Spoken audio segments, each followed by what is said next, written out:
Hello everyone, in this video we will see about the stability analysis for discrete systems.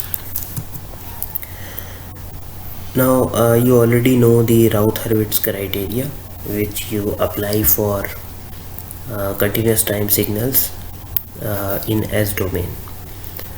So suppose you have a characteristic equation like this: 4s to the power 5 plus 5s to the power 4 plus 3s cube plus 4s square plus 7s plus 8 is equal to 0. So let's take this example. So the Routh-Hurwitz table is formed like this. The first row contains the elements which are at the odd positions. So this and this will go to first row.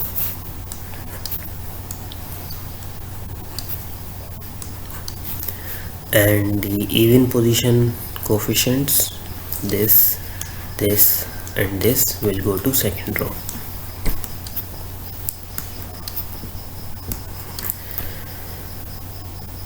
Now once we get this, we form the third row of the Routh-Hurwitz table like this. For example, we need to find Bn, so Bn is An multiplied by An minus 1 minus An plus 1 multiplied by An minus 2 divided by An.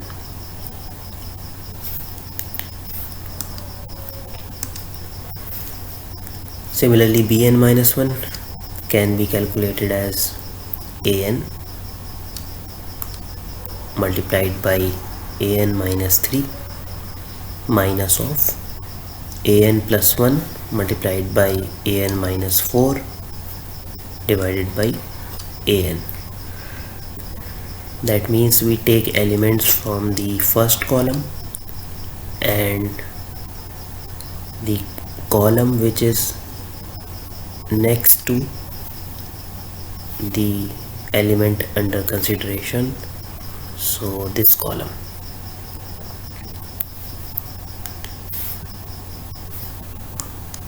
Similarly, for Bn minus 2 we use this formula: An multiplied by An minus 5 minus of An plus 1 multiplied by An minus 6 divided by An. So in this way we find the third row of Routh-Hurwitz table. Similarly, we can find the fourth row of Routh-Hurwitz table, and then we look for the sign changes in the first column. Let us say we get plus 3 here, plus 4 here, minus 5 here, and plus 1 here. So we can see from here to here there is no sign change. Then here to here we have one sign change, and from here to here we have one sign change. So in total there are two sign changes. That means there are two poles on the right hand side of S-plane. So there are other conditions also which we are not discussing about the Routh-Hurwitz table. You already know about them. So the Routh-Hurwitz criteria tells about the roots in the right hand side of S-plane, and number of sign changes is equal to the number of roots on the right hand side of S-plane. Okay, that means if we have a plane, S-plane,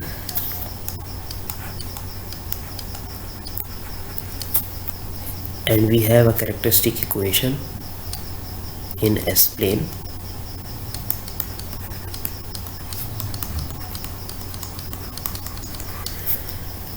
then Routh-Hurwitz criteria tells us whether there are poles on this side of S-plane or not. Okay, now consider this: if we have another plane let us say R plane, having real and imaginary axis, and we have equation in R.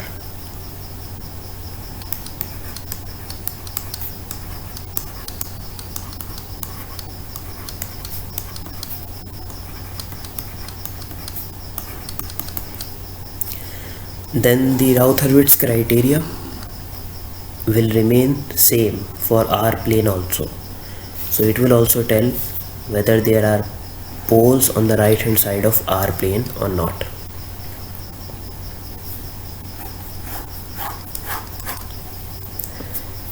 So with this revision we will move forward and see the stability for discrete time systems. So at first we will find out the relation between Z transform and Laplace transform. So this is the discrete time series, which you all know how to represent a discrete time series, and here we have taken the Laplace transform for discrete time series. So the procedure is very simple. Laplace transform has one formula in terms of integration, which you already know. Then you apply the Laplace transform for this function and use the property of this delta Dirac function. So you do this on your own, I am not doing this here. So if you do this, you apply Laplace transform for this whole function and use the property of delta Dirac function, you will arrive at this expression. So this is nothing but Laplace transform of discrete time series. Now you already know the Z transform of discrete time series looks like this when k is positive or k is greater than 0. So you already know that the Laplace transform formula is like this. Now if you compare these two, you will get this relation, that Z is equal to e to the power ts. So here you can see there is a mismatch. It is here kt and here we have used k. So where t is nothing but sampling time, so t can be 1. So in that case Z will be simply equal to e to the power s. Okay, so what information this Z is equal to e to the power ts gives us? So we will see it shortly, and this expression is very useful in finding out the stability of discrete systems.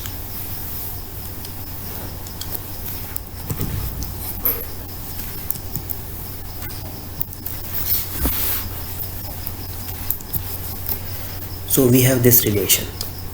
Now if we look at S plane, now if we take any point on S plane anywhere and we put that point here, correspondingly we will get point for Z plane. So for any point we take on S plane, we will get one point in Z plane, right? That means this is known as mapping. That is, we put one value of S and we put it in this expression, and correspondingly we will get one value of Z. So this is known as mapping. You take a point and it will map somewhere on the Z plane. Now we will see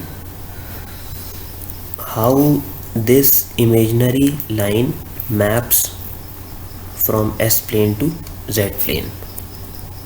Okay, let's see this. Let us say we take any point on the imaginary axis of S plane.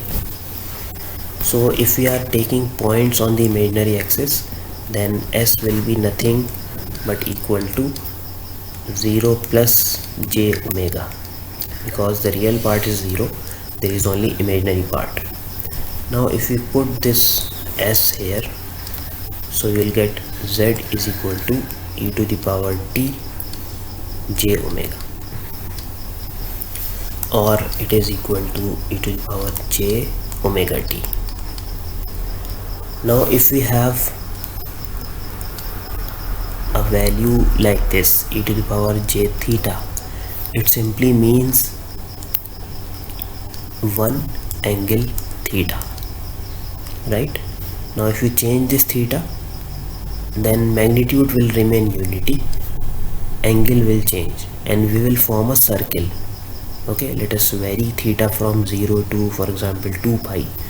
So for 0 we get this point, for 30 degree we get this point, for 60 degree we get this point, and so on. So we will form a circle because the magnitude is unity, right? So if we take any point or imaginary axis, and let us say we move from minus infinity on imaginary axis to plus infinity. So if we move from here to here, then z, since z is equal to e to the power j omega t, that means the magnitude will always remain 1, but the angle will vary from minus infinity to plus infinity. So what will happen? This whole imaginary axis will transform to a unit circle in z plane. Okay, this is the variable for s plane, and this is the variable for z plane. So if you are varying s from minus infinity to plus infinity, in z plane we are getting a unit circle. That means in s plane this imaginary axis maps to unit circle in z plane.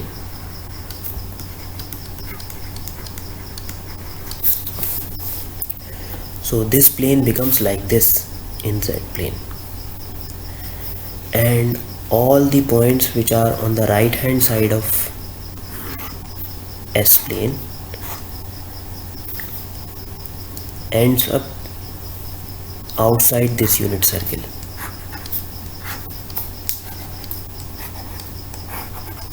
Which is shown by white color.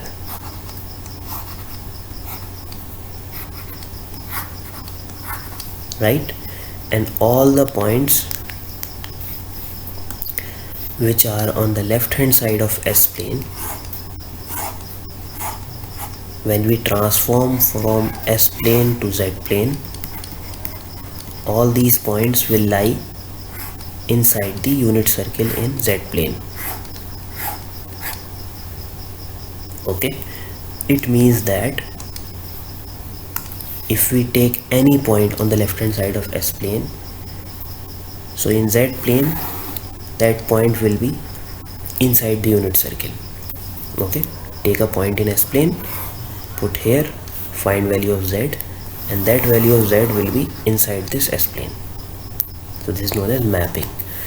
So in short, whole of the left hand side of S plane maps to whole of the area under the inside the unit circle in Z plane. Similarly, whole of the area on the right hand side of S plane maps to whole of the area outside this unit circle. Similarly, all of this imaginary axis maps to unit circle in Z plane. So how you will find stability for stability in Z domain? We will find whether our poles are lying outside this imaginary outside this unit circle, or they are lying inside this unit circle. If they are lying outside this unit circle, then our system is unstable. If they are lying inside this unit circle, then our system is stable. And if they are lying on the unit circle, then our system is either marginally stable or they are unstable depending on the number of poles on the unit circle and the type of poles. So this is the similar thing which we do for j omega axis. If poles are on the j omega axis, either the system is marginally stable or unstable depending upon the number of poles and type of poles.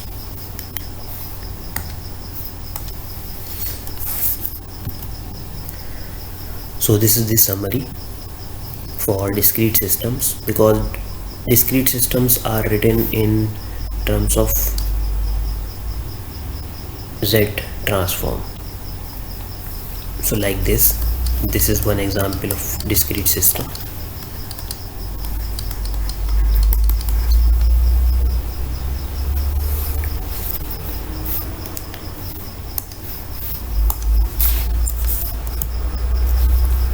So this is the summary shown inside with the help of table. So you can pause this video and read this table for the stability conditions of discrete systems. Now let us see the various methods to find out the stability of discrete systems. How you can find out whether a discrete system is stable or not. So first question is, can we apply Routh-Hurwitz criteria directly in Z domain? The answer is no. For example, if you are given with this equation 5z to the power 4 plus 2z cube plus 7z square plus 8z plus 3 is equal to 0. So if you apply Routh-Hurwitz criteria on this equation, then it will only mean that we are finding whether our poles are lying on the right hand side of Z plane or not.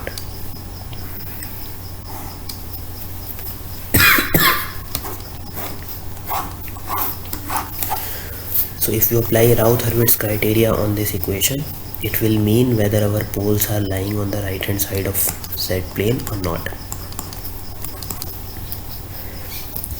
So but in Z plane we are not interested in right hand side of Z plane, rather we are interested in this unit circle, whether the poles are inside this unit circle or not.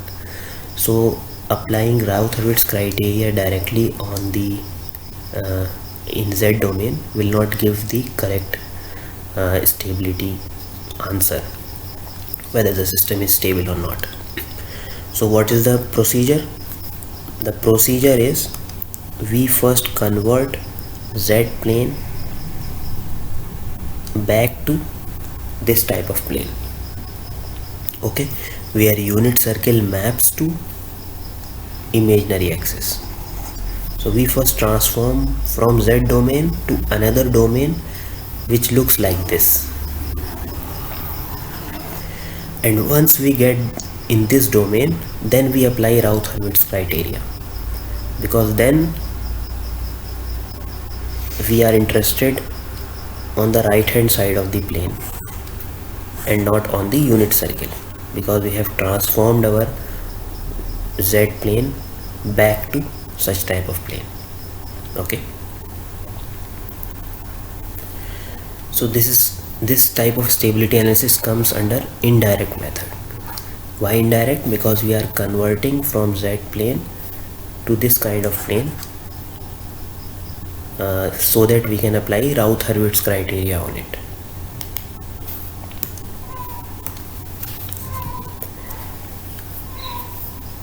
So a transformation is needed from Z domain to another domain which maps the unit circle to j omega axis.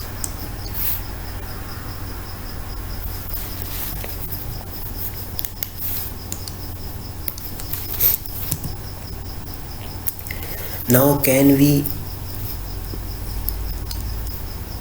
transform our system from Z plane, for example like this,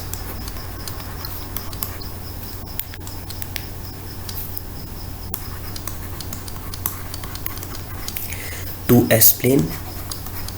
Can we do this for Routh-Hurwitz criteria? The answer is again no, because we know the expression z is equal to e to the power st.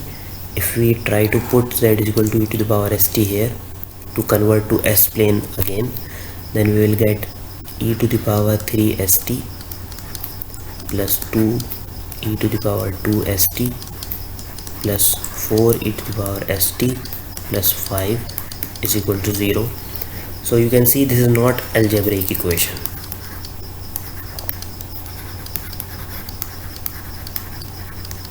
So we cannot apply Routh-Hurwitz criteria on this because the equation is not algebraic. So what does it mean? It means that to find out the stability analysis, we cannot go back to S-plane. Rather, we have to find some another plane which looks like S-plane, but where the equations are algebraic. Okay, we cannot move from Z to S-plane and apply Routh-Hurwitz criteria. It will not be feasible.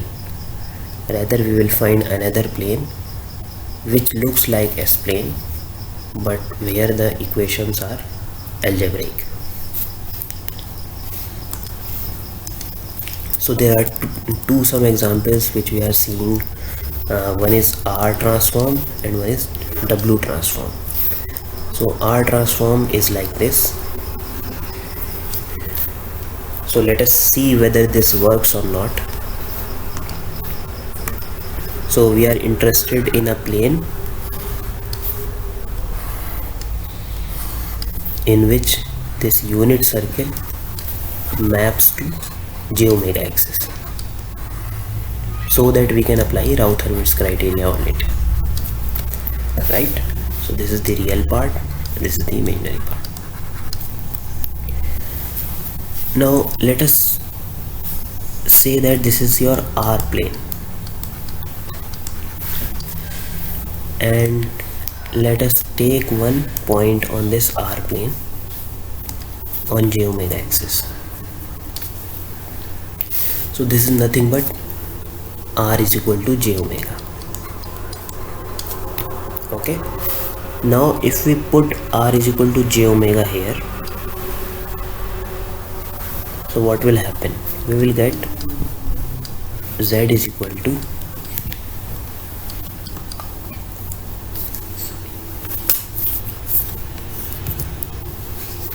one plus j omega divided by 1 minus j omega.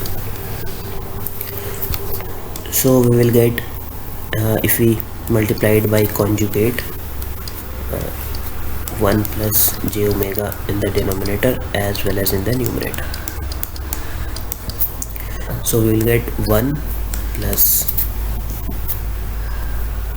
2 j omega minus omega square divided by 1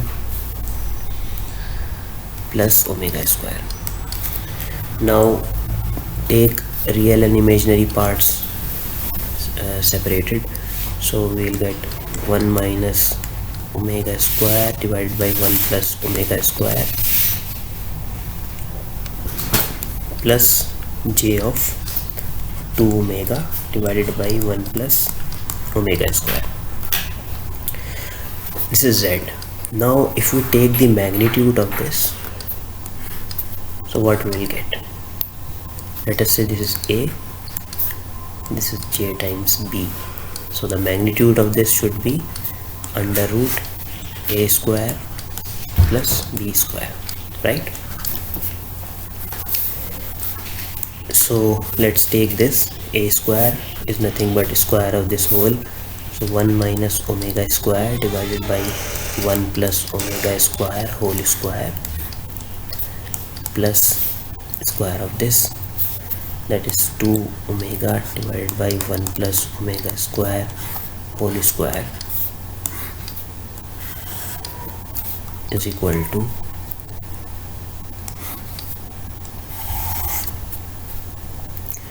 1 plus omega to the power 4 minus 2 omega square divided by 1 plus omega to the power 4 plus 2 omega square plus 4 omega square divided by 1 plus omega to the power 4 plus 2 omega square.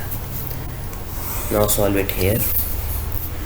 We get 1 plus omega to the power 4 minus 2 omega square plus 4 omega square divided by 1 plus omega to the power 4 plus 2 omega square under root. So solve it further. We'll get 1 plus 2 omega square plus omega to the power 4 divided by 1 plus 2 omega square plus omega to the power 4. So numerator and denominator are exactly the same, so this is equal to 1, right? So what does this mean? It means that when we put r is equal to j omega here, so we get a value of z which has unity magnitude. Okay, so by putting r is equal to j omega, that is by taking a point on imaginary axis, we are getting a point on unit circle in z plane. Now if we move along the j omega axis, you will see that we will move along on this unit circle only, because mod of z is 1. So this is the correct transformation. We can use this transformation. Why? Because there are two advantages. One, there are two purposes which are being fulfilled. One is that the equation will remain algebraic. It will not be non-algebraic like in case of S plane. Second, the j omega axis in R plane maps to unit axis, unit circle in Z plane. So similarly, another type of transformation which we can do is omega transformation. It is again the similar transformation where the equations remain algebraic and the j omega axis in omega plane maps to unit circle in Z plane. Now the procedure is very simple. Just take your characteristic equation in Z plane. This is for discrete. This is your discrete system.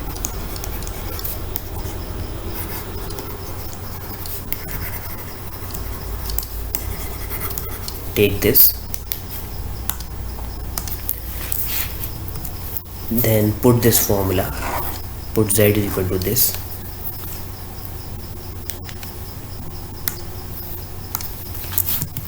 solve it. So for example, in this case, if you solve it, you will get this. You can do this on your own, and once we get R plane, we get this plane.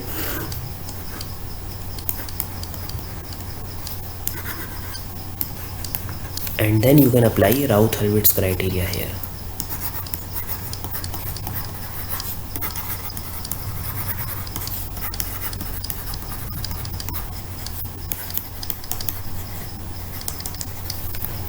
Right? So we have applied Routh-Hurwitz criteria here. So we can see that there are two sign changes from here to here and here to here. That means our system is unstable. So this is the indirect method of stability analysis of discrete systems. First transform from Z to R and then apply Routh-Hurwitz criteria.